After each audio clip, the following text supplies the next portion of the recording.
Assalamualaikum warahmatullahi wabarakatuh.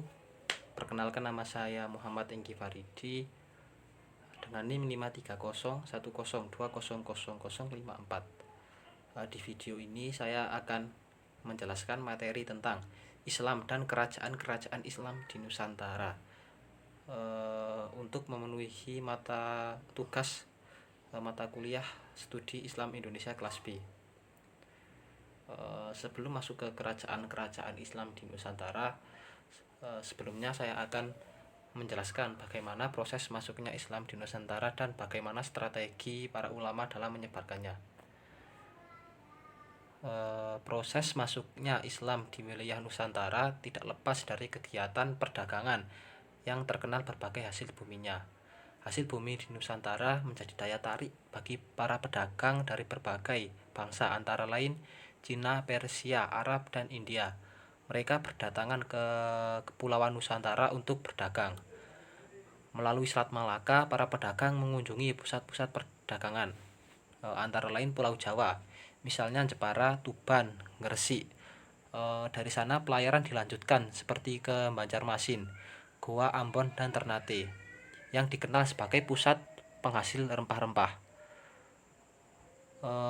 Melalui hubungan dagang itulah pedagang Arab, Persia, Gujarat yang sebelumnya telah memeluk agama Islam memperkenalkan agama dan budaya Islam kepada masyarakat Nusantara. Dengan demikian dapat disimpulkan bahwa masuknya Islam di Nusantara berlangsung secara damai melalui hubungan perdagangan. Hanya saja persoalan kapan agama Islam mulai pertama kali diperkenalkan belum dapat diketahui secara pasti.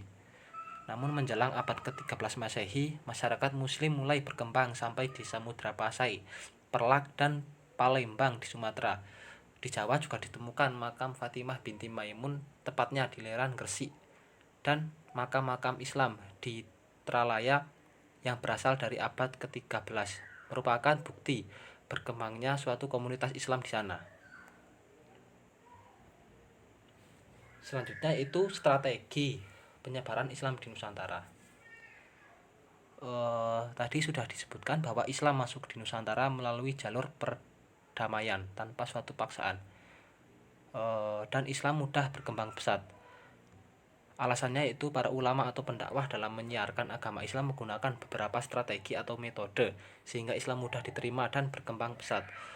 Strategi itu diantara lain yaitu pertama, saluran perdagangan.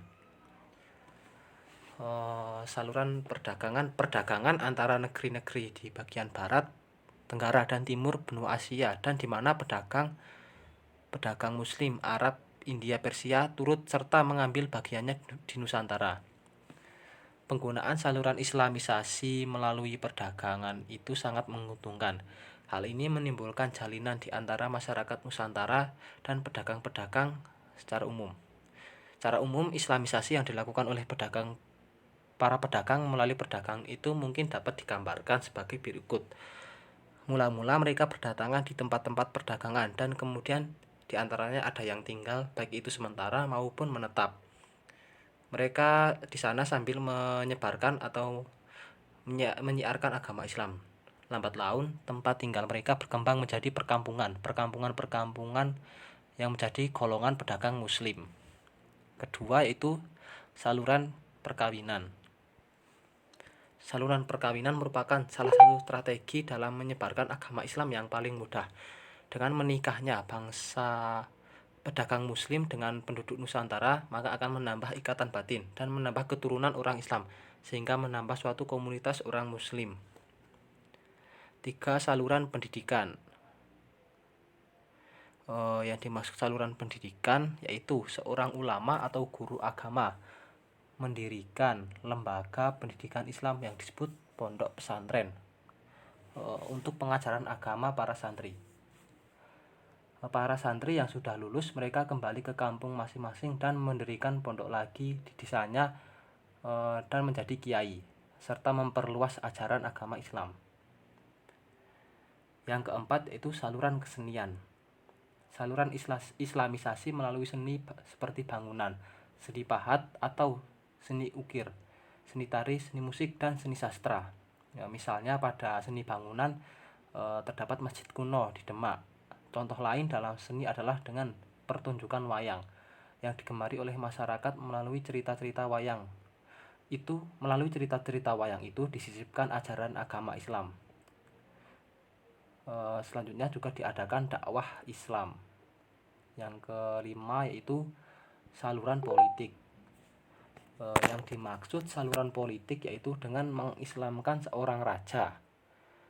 Setelah seorang raja tersebut masuk Islam, maka seluruh rakyat dan bawahannya akan mengikuti raja tersebut. Apalagi seorang raja tersebut memiliki karisma yang tinggi.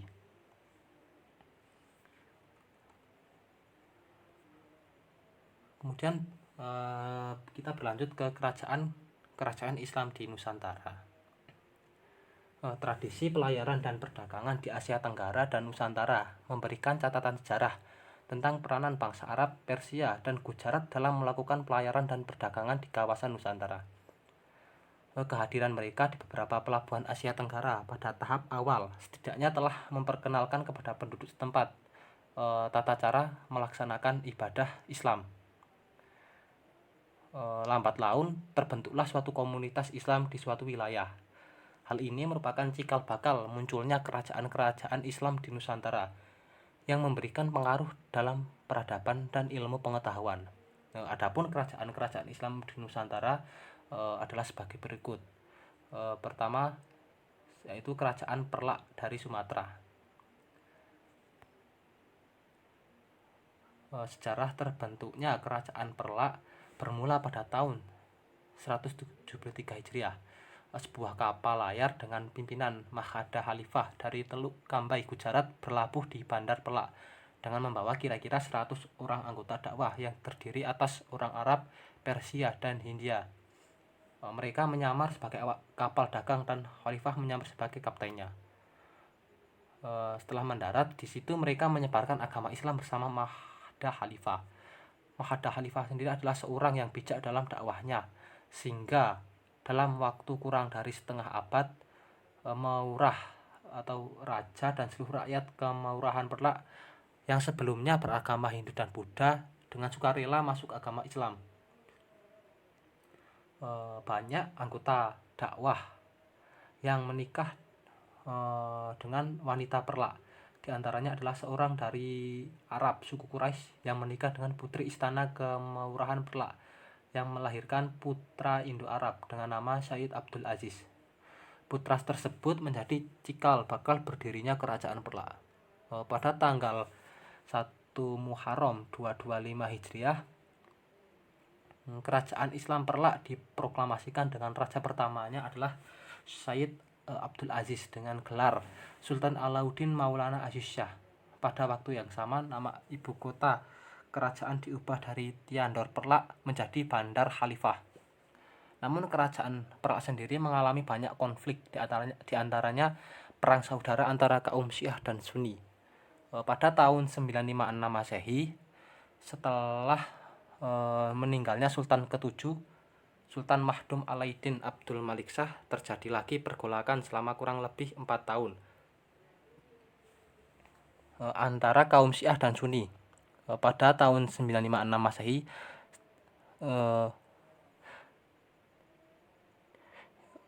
pergolakan antara Syiah dan Sunni yang diakhiri dengan perdamaian dan pembagian kerajaan menjadi 2 bagian.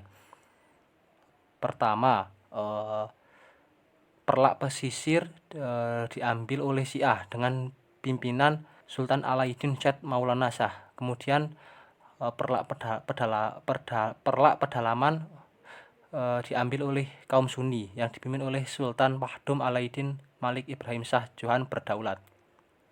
Dari perjalanan panjang kerajaan Perlak tersebut mengalami pasang surut dan beberapa pertikaian antara penguasa, tapi hal itu tidak menyebabkan kerajaan tersebut mengalami hambatan dan prosesnya dalam syiar agama Islam. Kemudian yang kedua itu Kerajaan Demak. Para ahli sejarah sependapat bahwa penyebar Islam di Jawa adalah para Wali Songo. Mereka tidak hanya berkuasa pada lapangan keagamaan tapi juga dalam pemerintahan dan politik. Bahkan seringkali seorang raja seakan-akan baru sah sebagai raja kalau ia sudah diakui dan diberkahi oleh Wali Songo. Dalam percaturan politik, Islam mulai memposisikan diri ketika melemahnya kekuasaan Majapahit yang memberi peluang kepada penguasa Islam di pesisir untuk membangun pusat kekuasaan yang independen. Di bawah pimpinan Sunan Ampel, Wali Songo bersepakat untuk mengangkat Raden Patah sebagai raja pertama kerajaan Islam di Demak, kerajaan Islam pertama di Jawa. Kerajaan ini berdiri pada tahun 1500 sampai 1550 Masehi. Raden Patah adalah bangsawan kerajaan Majapahit yang menjadi adipati kerajaan besar Hindu di Bintaro, Demak. Atas bantuan daerah-daerah lainnya yang sudah lebih dahulu menganut Islam, Raden Patah sebagai adipati Islam di Demak secara terang-terangan memutuskan ikatan dengan Majapahit yang pada masa itu sedang berada pada ujung kemunduran. Ia mendirikan kerajaan Islam dengan Demak sebagai ibu kota. Setelah Raden Patah wafat, ia digantikan oleh anaknya yang bernama Pati Unus atau Pangeran Sabrang Lor. Ketika menggantikan kedudukan ayahnya, ia baru berusia 17 tahun. Setelah menduduki jabatan sebagai raja, ia merencanakan suatu serangan terhadap Malaka. Semangat perangnya semakin memuncak ketika Malaka ditaklukkan oleh Portugis. Serangan yang dilakukan mengalami kegagalan karena kerasnya ombak dan kuatnya pasukan Portugis.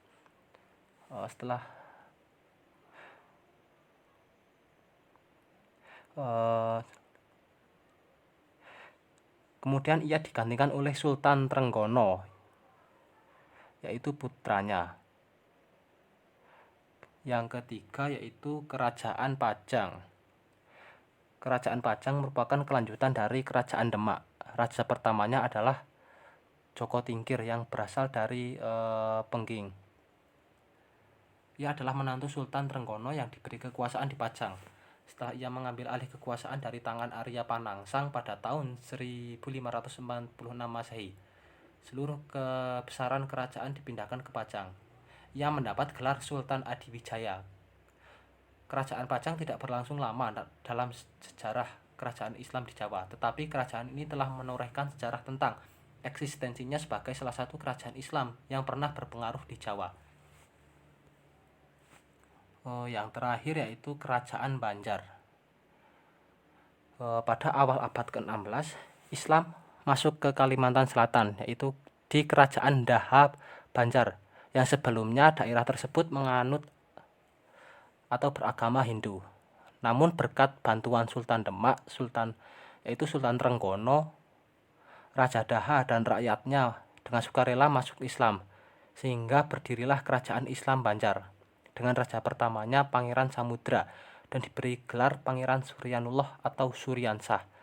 Setelah raja pertama naik tahta, daerah-daerah sekitarnya mengakui kekuasaannya, yakni daerah Sambas, Batangla, Sukacana, dan Sambangan. Di zaman Kerajaan Islam Banjar ke-7 di bawah pemerintahan Sultan Tahmilillah telah lahir seorang ulama terkenal yaitu Syekh Muhammad Arsyad Al-Banjari di desa Kalampayan, Martapura. Beliau membawa sinar yang lebih terang dan syiar Islam di Kalimantan dengan mengajarkan ilmu-ilmu agama kepada masyarakat di wilayah itu, sehingga beliau terkenal sebagai mufti besar Kerajaan Banjar.